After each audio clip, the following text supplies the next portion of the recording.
28,000 extra teachers have been recruited since 2010, and only 533 of them are male. Now, I find that perplexing. I find it deeply worrying as well. Why is it, and what can be done to sort of reverse that trend? It's going to be quite difficult, isn't it, given the numbers?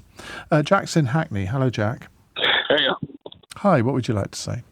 As a male teacher, I've been doing this now for about 8 years, and I think there's a number of reasons why men don't do this. The first one has obviously been spoken about. It's the easiest to get our heads around, and it's pay. Most men are going to look for a job that pays enough where they can at least try and lead or support their families, and for the amount of time it takes you to get qualified, the amount of time, even if you go in as an unqualified teacher, that you'll spend on this job outside of work is astronomical compared to the pay that you're not getting.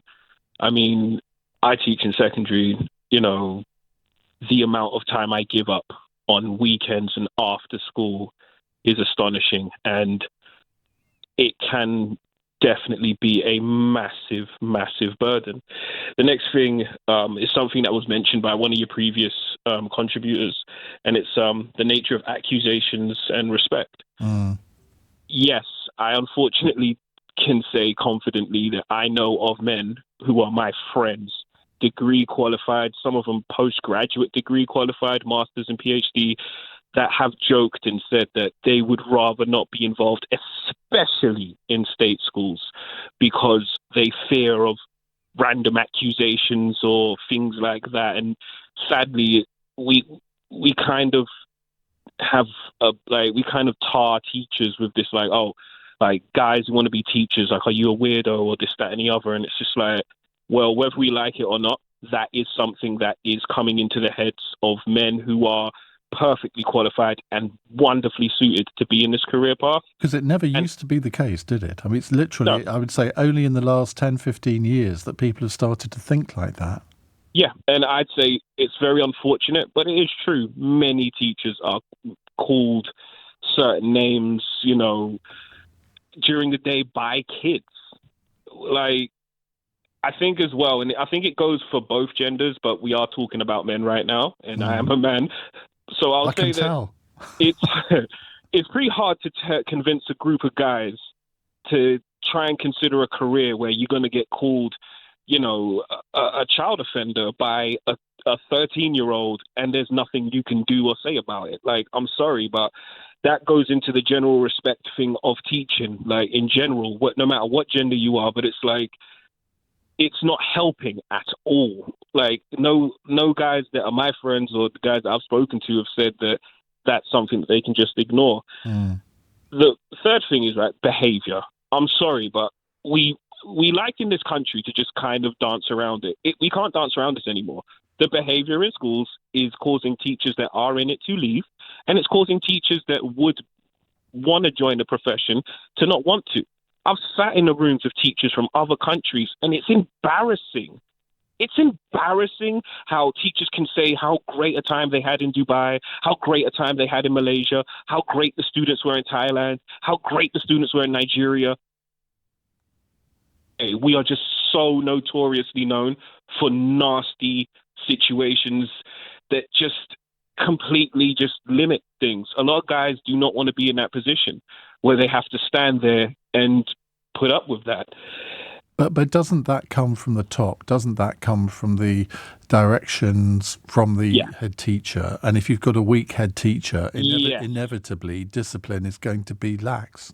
Oh, 100%. I mean, if you look at the heads that kind of give you that feeling look, if you give me your best, I will you give me your best, I'll give you my best, and I will make sure that you are respected, safeguarded, protected, all of that type of stuff. Those are the schools that have stability. Those are the schools where when you have the head of department that's been there for 10 years, for 15 years, for 20 years, those are the schools that parents are fighting to get their kids into.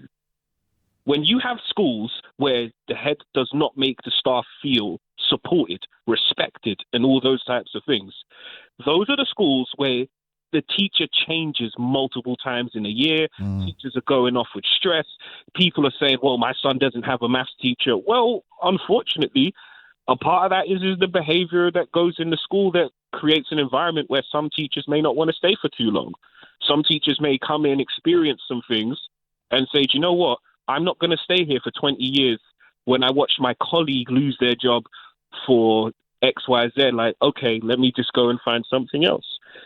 Now, with regards to adolescence, there's a very big point that I said with your producer. The type of men that will be able to combat the toxic stuff you see online, the red pill community stuff and all these podcasts, Andrew Tate, all that type of stuff, the type of men that can do that, they are not going to be able to do it in a school environment. All it takes is one angry parent or one angry sick child or whatever, and you can lose everything. It's not that people don't want to try and help or do those things, but it's like, I think we just have to be a bit realistic and say, all right, if we are going to get these men that are going to be able to combat such a level of whatever, we have to give them the full and proper space and respect as experts in their field to be able to work in the way that they need to work. If we're having a conversation with a lad who's potentially watching some negative stuff or whatever, and you can't be sat there thinking about, oh, can I say this word and oh, can I say that? Because you never really can truly be effective. It's not to say that one should be allowed to be inappropriate or, use, this. Like, I'm not saying that people should just be allowed to do anything they want. But what I'm saying is perhaps the setting that they really want is maybe in a youth club or something more informal. If you want people to be able to take on the Andrew Tates of the world, go watch one of his videos for 5 minutes and then think about what some geography teacher who's not allowed to say this or not allowed to say that. It's impossible. And I hate to say it, but there's a journalist, I think you may have spoken to her earlier, Ash Sarkar. Yeah. She used a phrase once to describe this. She talked about sharks and vegetarians.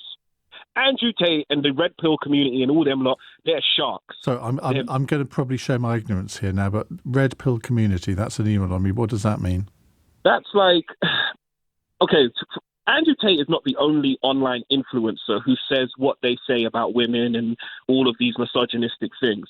And that grouping, that type of thinking is called the red pill community because essentially it's like in the film The Matrix, they say that you take the red pill and you become aware of like all the evils of the world and whatever. So they call them, like, it's kind of called red pill community. Okay. So yeah, like if you're going to want to take on some of this really strong level misogyny online, well, sometimes you're going to need a little bit of a, I hate to use the phrase, but a blokey bloke who maybe a little bit rough around the edges. And, obviously you train them and people, like I said, we don't want inappropriate anything around children. But I'm a little bit like, is this really going to work in schools? Like, I'm a bit skeptical. I think that. But are we looking at this though from a glass half empty point of view rather than a glass half full? Because if you look at the way that schools, particularly in London, have developed over the last 20 or 30 years, I mean, it's chalk and cheese compared to what absolutely. London schools were like in the 80s and 90s. And absolutely. I mean, there are all sorts of things that's down to, but London schools are very successful. If you look throughout nationally in terms of our maths and reading abilities, we're now sort of near the top of the international league tables. Yet we're all we ever seem to do is sort of criticise our education system for understandable reasons in many ways. But we sometimes ought to big it up a bit, because if we constantly criticise it, who would want to join something that they think is failing? That's another thing where I'd say we need a different media outlook. Every other story about school can't be negative, and ironically, look at how I've just spoken about it. But for what you just said, I would say this. That's all true for reading, writing, and maths and science and all of that type of stuff.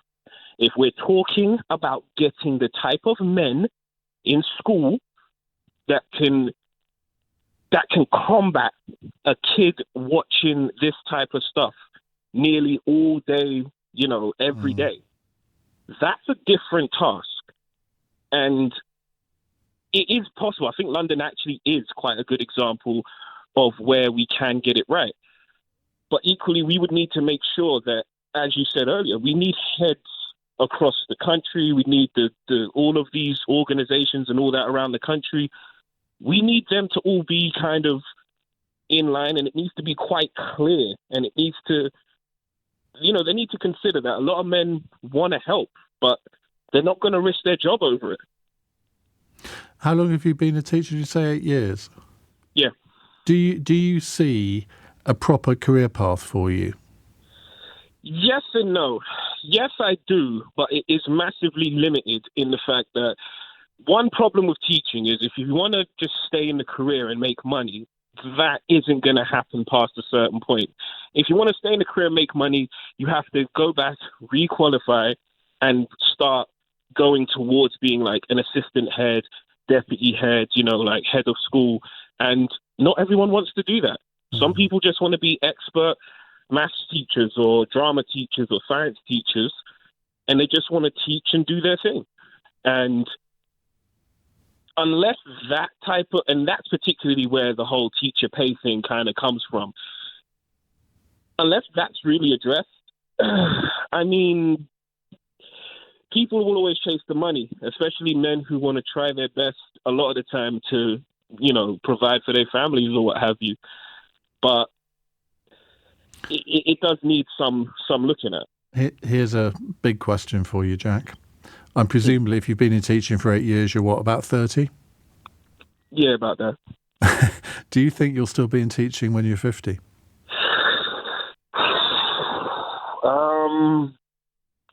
I would like to be, but the one thing I have accepted is that, unfortunately, you don't always get what you want in this industry. Like, there's so many different factors in a classroom, and it's a bit unnerving, but you kind of accept after a long time, like, anything can happen. And I would hope so, but I'd have to come back to you in 10 years and then maybe give you my take then. But I think so. I'd like to be so, but equally, unfortunately, this is a serious industry and you can kind of lose your place. Oh, and if I can just say one final thing, please, for the love of God, can we all stop saying that teaching is a vocation and we don't do it for the money? Like, I'm sorry, I'm a professional. Pay me correctly. Well, it's a profession, and I've consistently, every time we do a phone-in on teaching, I always try to point out that it's not a job, it is a profession, and we should treat teachers accordingly, which in Germany they do. In this country, we don't. But I could spend the rest of this hour, Jack, reading out all of the text praising you, saying what a brilliant call, you really thought-provoking, and thank you very much indeed. I hereby nominate you LBC Caller of the Day. We don't have such an award, but if we did, you'd be getting it. Thank you very much. Thank you very much.